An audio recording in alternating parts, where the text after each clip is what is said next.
अब आगे की कथा सुनिए। अब तुम अपने मन में हित और अहित का सबका विचार करके कोई काम करो।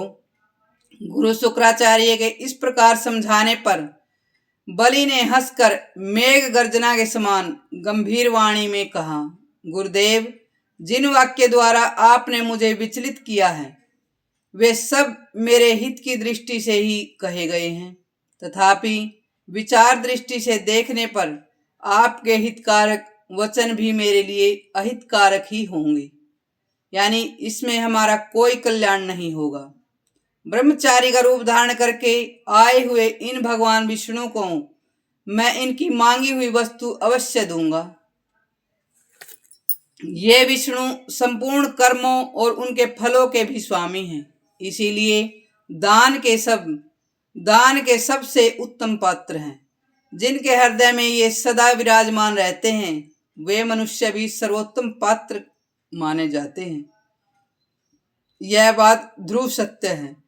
जिनके नाम से यहाँ सब कुछ पवित्र हो जाता है, जिनके चिंतन से ये वेद, यज्ञ, मंत्र, तंत्र आदि सभी पूर्णता को प्राप्त होते हैं, वे ही ये समस्त विश्व के स्वामी सर्वात्मा श्री हरि आज कृपा करके मेरा उद्धार करने के लिए यहाँ पधारे हैं। इस बात को आप यथार्थ माने, इसमें संशय नहीं है। राजा बलि की यह बात सुनकर शुक्राचार्य कुपित हो उठे और उन्होंने धर्म वत्सल दैत्यराज रोषपूर्वक शाप देना आरंभ किया। वे बोले, ओ मूर्ख, तू मेरी आज्ञा का उल्लंघन करके दान करना चाहता है, इसीलिए राज्य लक्ष्मी से वंचित हो जा। अथाह बोध वाले अपने महात्मा शिष्य को इस प्रकार शाप देकर शुक्राचार्य ने अपने आश्रम को चले गए और जाने के पश्चात उसने निश्चय किया। जब वे चले गए तब विरोचन कुमार बलि वामन जी की पूजा करके भूमि दान करने को उद्यत हुई। दैत्यराज की पतिव्रता पत्नी महारानी विंध्यावली वहां आकर पति के अर्धांग रूप में सुशोभित हुई। राजा बलि विधि विधान के ज्ञाता थे। उन्होंने विधि पूर्वक ब्रह्मचारी के चरण पखार कर संकल्प के साथ भगवान विष्णु को पृथ्वी दान आरंभ की। उस महान संकल्प को स्वीकार करते हुए अजन्मा भगवान विष्णु बढ़ने लगे। वे संपूर्ण जगत के प्रभु तथा उत्पत्ति स्थान हैं। उन्होंने एक ही पैर से सारी पृथ्वी माप ली, दूसरे पग से सभी लोक व्याप्त कर लिए और वह द्वितीय पग सत्यलोक में जाकर ठहरा। परमेष्ठी ब्रह्मा ने अपने कमंडलू के जल से भगवान के उस चरण को पखारा।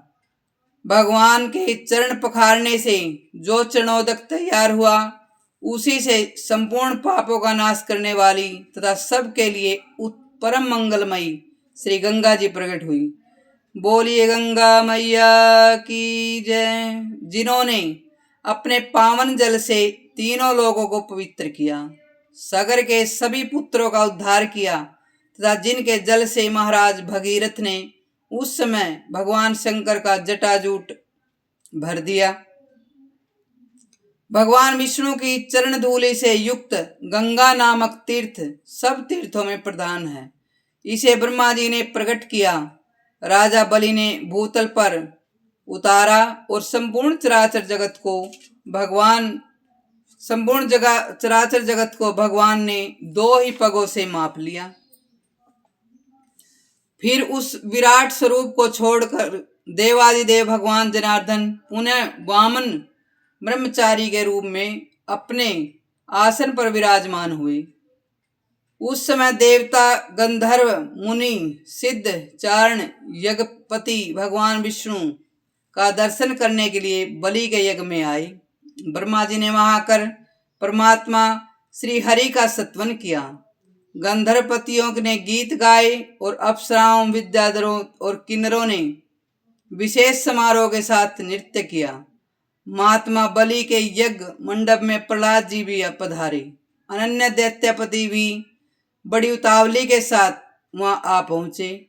उस समय भगवान उस समय वामन ने बलि की पत्नी विंध्यावली से हंसकर पूछा, देवी, तुम्हारे पति के द्वारा आज मुझे 3 पग पृथ्वी मिलनी चाहिए। उसकी मूर्ति इस समय कहाँ से उसकी पूर्ति इस समय कहाँ से पूरी होगी?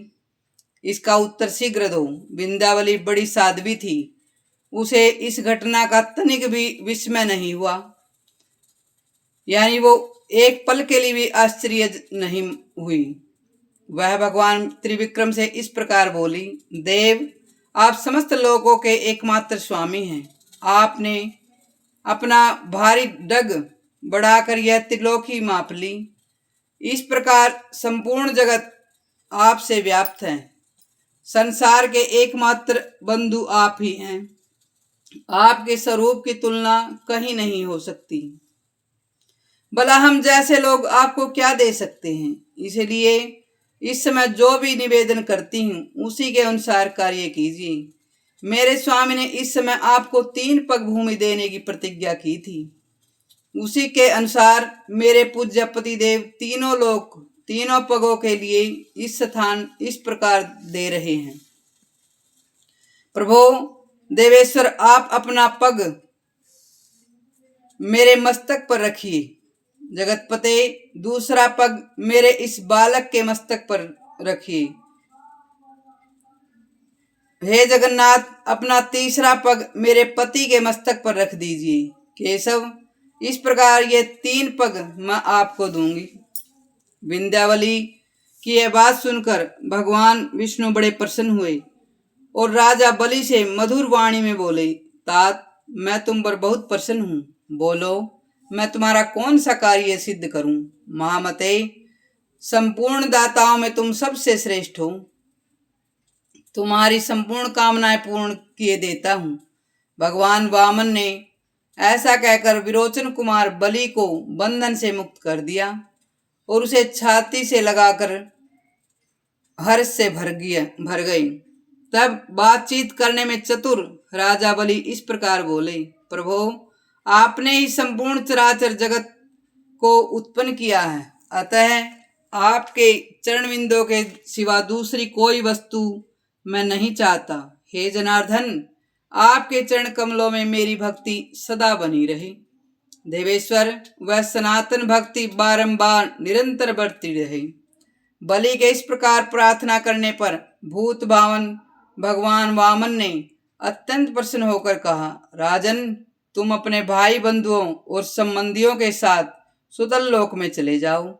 यह सुनकर दैत्यराज बलि बोले, देव, आप ही बताइए, सुतल लोक में मैं क्या काम करूं? मैं तो आपके पास ही रहूंगा। इसके विपरीत कुछ और कहना उचित नहीं है। तब भगवान हर्षिकेश राजा बलि के प्रति अत्यंत कृपालु होकर बोले, बोलिए हर्षिकेश भगवान की जय। राजन, मैं तुम्हारे समीप रहूंगा। असुर श्रेष्ठ, तुम खेद न करो, मेरी बात सुनो। मैं सुतल लोक में तुम्हारा द्वारपाल होकर रहूंगा। मेरे इस वचन को तुम वरदान समझो। आज मैं तुम्हारे लिए वरदायक होकर उपस्थित हूँ। अपने वैकुंठवासी पार्षदों के साथ तुम्हारे घर में निवास करूंगा। अतुल तेजस्वी भगवान विष्णु का यह वचन सुनकर दैत्यराज बलि असुरों के साथ सुतल लोक में चले गए। वहां बाणासुर आदि 100 पुत्रों के साथ वे सुखपूर्वक निवास करने लगे। महाबाहुबली दाताओं में भी परम आश्रय हैं। तीनों लोकों के याचक राजा बलि के पास जाते हैं और उनके द्वार पर विराजमान भगवान विष्णु स्वयं ही उन्हें मुंह मांगी वस्तुएं देते हैं।